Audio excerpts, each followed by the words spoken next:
Bienvenidos a Voces del Abismo, el lugar donde encontrarás experiencias paranormales ocurridas a personas como tú y leyendas del folclore que, estoy seguro, no te dejarán dormir.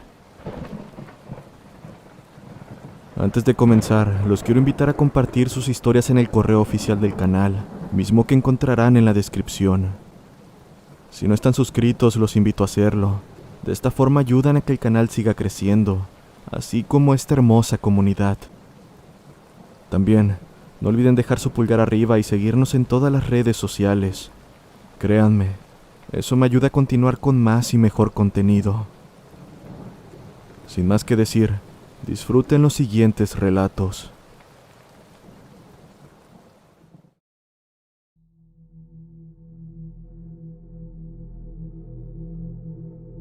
La Casa de los Tubos fue una construcción abandonada, ubicada en Monterrey, Nuevo León.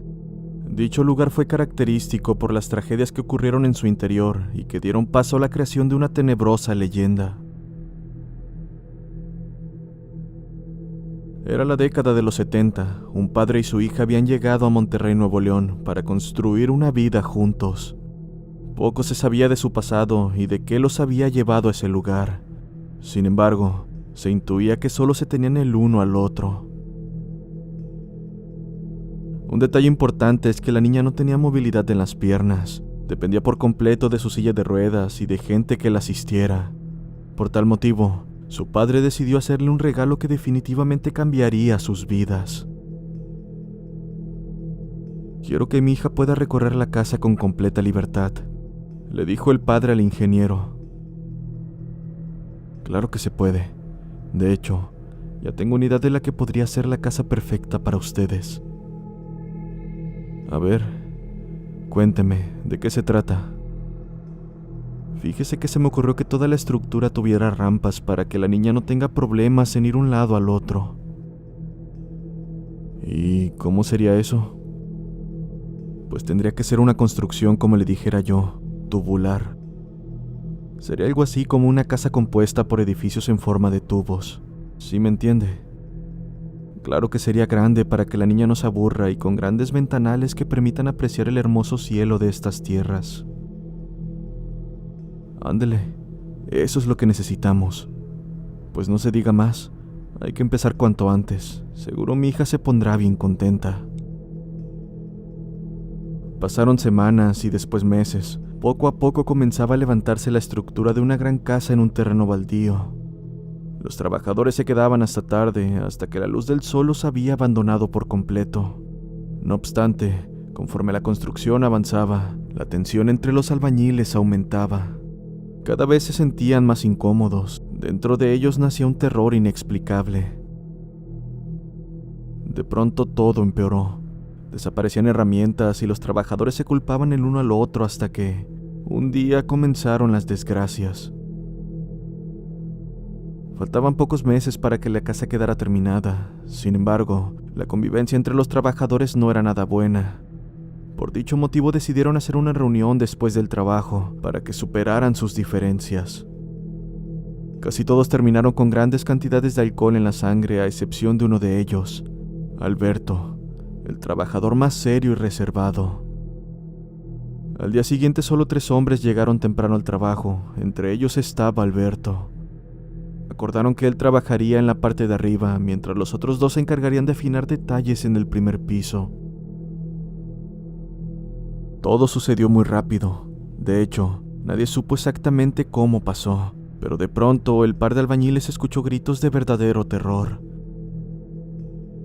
Los 2 se quedaron paralizados y con el corazón latiéndoles como si fuera a romper la carne y salir corriendo. Reconocieron la voz de Alberto y antes de que pudieran gritar su nombre, escucharon un fuerte golpe contra el concreto. Ambos vieron con terror cómo Alberto yacía muerto sobre el piso, con los ojos terriblemente abiertos como si hubiera visto al mismísimo diablo. Después de que las autoridades recogieran el cuerpo, no se dijo nada. Solo un temor silencioso y mudo invadía los corazones de quienes ahí laboraban. Pasó poco tiempo para que la tragedia se repitiera. Mientras trabajaban, otro albañil cayó inexplicablemente por una de las ventanas. aunque antes de morir pronunció una frase que dejó fríos a los presentes. No quiere que estemos aquí. Después de eso, muchos hombres renunciaron por temor. No obstante, la construcción no se detuvo hasta que el padre, con el fin de mostrarle a su hija el que sería su futuro hogar, la llevó. De una manera que la lógica no podría explicar, la niña pasó al piso más alto de la casa. Minutos después, mientras su padre la buscaba desesperado, escuchó un ruido estrepitoso como si un gran bulto de metal y carne hubiera caído. Su corazón lo sabía, pero no quiso creerlo hasta que sus ojos vieron el cuerpo ya sin vida de su hija. Después de aquello nadie quiso volver al lugar, solo el padre, quien con el corazón hecho añicos se embriagaba dentro de la casa de tubos hasta que, no pudiendo más con el pesar de su alma, se quitó la vida. A partir de entonces la construcción se suspendió y fue abandonada. Sin embargo, se rumora que durante más de 40 años fue testigo de pactos suicidas, muertes inexplicables y apariciones.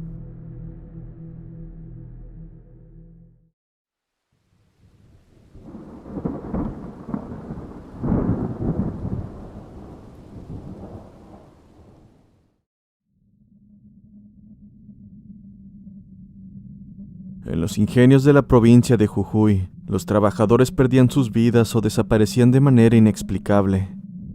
La causa de ello era el familiar, un enorme can que arrastra cadenas por su pasar. Esta bestia, según la leyenda contada por los trabajadores, aparecía para cobrarse el pacto que había realizado con el patrón para obtener más riquezas. Los ingenios más famosos prosperaban con excelencia, demasiada producción, ventas de azúcar. En resumen, un éxito total, pero cada año desaparecían o fallecían algunos de los trabajadores. Los vecinos cercanos a los ingenios comentaban que esto ocurría porque el patrón o capataz pactaba con el familiar para obtener fortuna a cambio de la vida de un peón. Así, la bestia cumplía con el trato y se llevaba un alma humana como pago.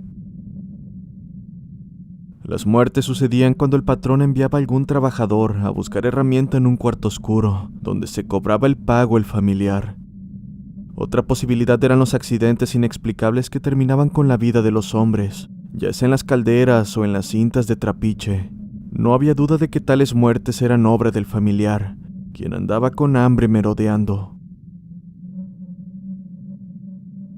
Esta bestia, como la recuerdan algunos hombres que han trabajado en los ingenios jujeños, es recordada como un enorme perro negro como la oscuridad misma, y se le relacionaba con el perro del diablo, e incluso con el mismo diablo. Otras veces era visto como una enorme serpiente que se tragaba a los peones, y en unas cuantas también se le ha visto adoptar forma de persona, burro o toro. Los peones que trabajaban en aquellos ingenios tenían maneras de prevenir ser atacados por este ser maligno y así salvarse de la muerte. Llevaban consigo un rosario, una cruz en sus cuellos y un facón para darle pelea a la bestia. Solo así podían salir vivos con pequeñas heridas de por medio. Se decía que estos hombres sobrevivientes recibían fuertes sumas de dinero por parte del patrón para silenciar acerca de lo visto y marcharse lejos para no volver al ingenio. Esta bestia no solo se servía de su pacto, sino que el patrón la enviaba a devorar trabajadores que ocasionaban problemas. Si algún hombre no coincidía con las ideas de su jefe, tenía distintas ideologías o simplemente no cumplía con sus labores, era seguro que sería devorado por el familiar. Esto último ocasionaba temor entre los vecinos. Por ello, quienes eran empleados en los ingenios debían recibir órdenes sin manifestar queja alguna.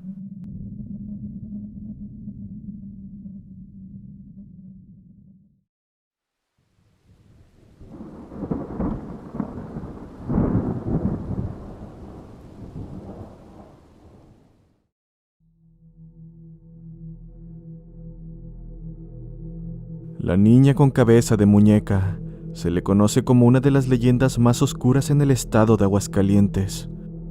Su protagonista es una niña que gustaba de acompañar a su padre al aeropuerto, donde sucedió algo inesperado. Dicha leyenda nació de una historia que aqueja a miles de familias hoy en día. Un padre que trabajaba muchas horas en el aeropuerto de la ciudad de Aguascalientes, reparando aviones, sentía que no tenía tiempo suficiente para estar con su familia. El hombre trabajaba todo el día en la terminal aérea y tenía un cariño especial por su hija. Por eso, un día que no habría mucho que hacer, dejó que la pequeña lo acompañara.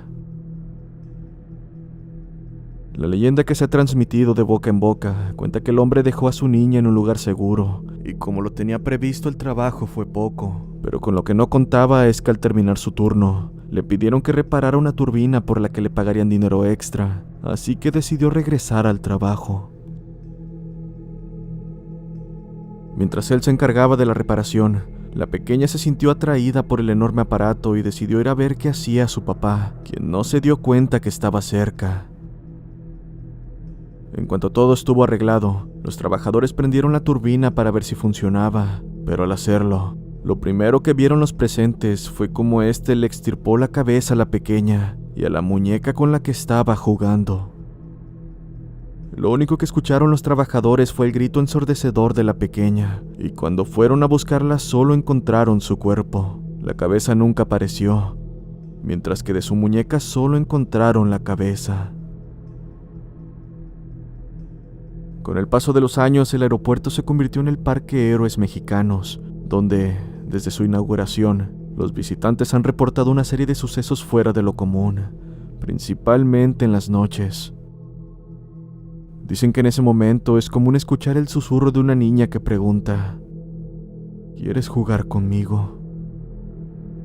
Al voltear hacia aquella voz, te encontrarás con la aterradora imagen de una niña con ropa ensangrentada. Pero lo más impresionante es que la cabeza de ella será la de una muñeca.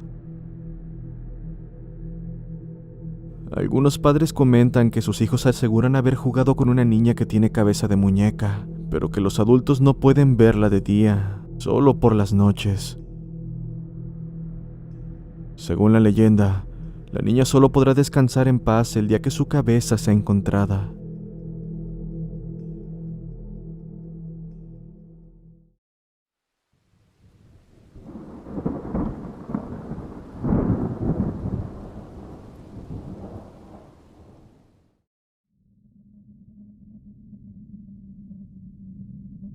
Buenas noches, me llamo Luis Yavilés. Quizás sea un poco tarde, pero me gustaría compartir una historia que se suele contar en el folclore de mi país, Ecuador. Mi padre es profesor de literatura, y en cierta ocasión me regaló un libro que contaba con diferentes leyendas de sucesos paranormales recolectados alrededor del país. Muchas de esas historias guardan similitudes con otras provenientes de distintos países latinoamericanos. Espíritus como la Dama Tapada y la Viuda del Tamarindo se asemejan bastante a espíritus como la Llorona en cuanto a descripción física se refiere. Algo similar sucede con seres sobrenaturales como el Tintín o el Chusalongo, que son descritos como duendes u hombres pequeños con poderes sobrenaturales. Pero de todas las historias que leí, la que más me impactó y la que deseo compartir en este momento trata de un suceso que, si bien no tiene un registro confiable más allá de los relatos que se fueron propagando de boca en boca, es desde mi punto de vista uno de los más aterradores y verosímiles que pude encontrar. Sucedió en Ibarra, ciudad ubicada en el norte de Ecuador. En ella habitaba una familia de 5 miembros. El padre trabajaba como zapatero. La madre vendía carne asada en un parque cercano de la comunidad, más específicamente puzún, un plato muy consumido en la región sierra del país. Ellos tenían 3 hijos, y de entre ellos destacaba su hija mayor, María Angula. Ella era una chica bastante curiosa, pero a la vez distraída y despreocupada, a quien por ser la mayor, los padres le delegaban ciertas responsabilidades.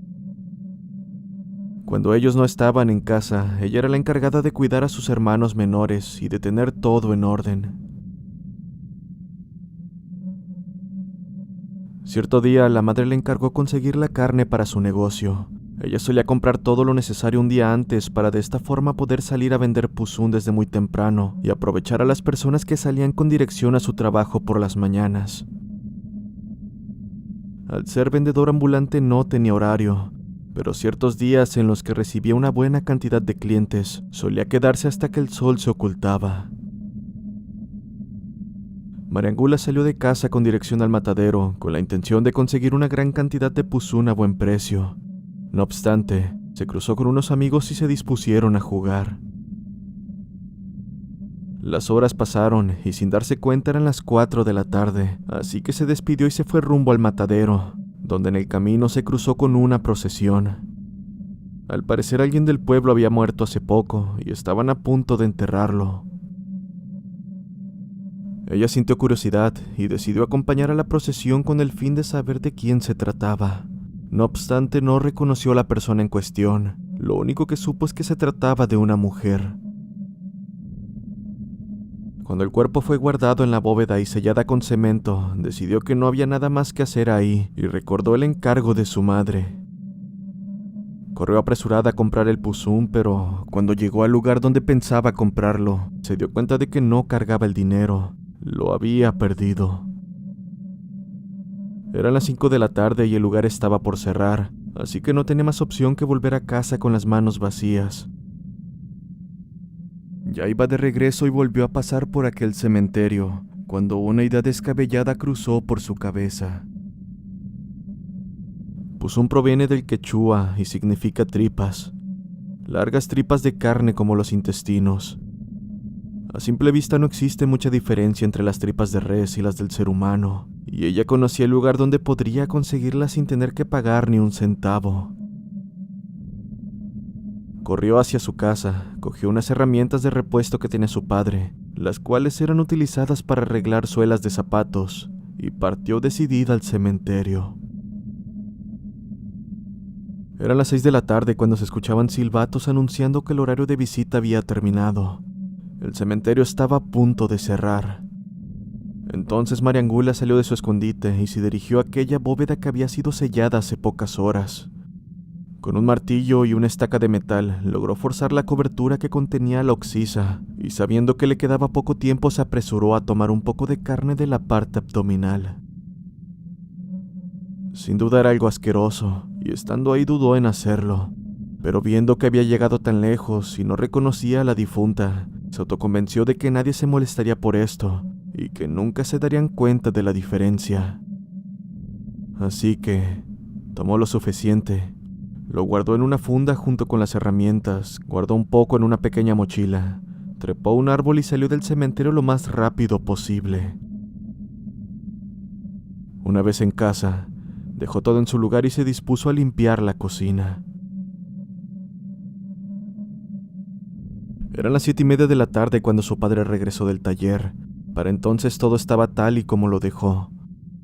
Su madre llegaría poco después, y al ver que Mariangula había cumplido con sus tareas se sintió aliviada. Esa noche Mariangula decidió acostarse temprano. Estaba muy cansada por todo lo que había vivido ese día. Cabe mencionar que ella era una chica de sueño pesado, pero a eso de las 12 de la noche, cuando todos dormían, algo la despertó. Se encontraba completamente a oscuras y a lo lejos se escuchaban los aullidos y ladridos de los perros, quienes parecían que por alguna razón se habían puesto de acuerdo a ladrar justo esa noche.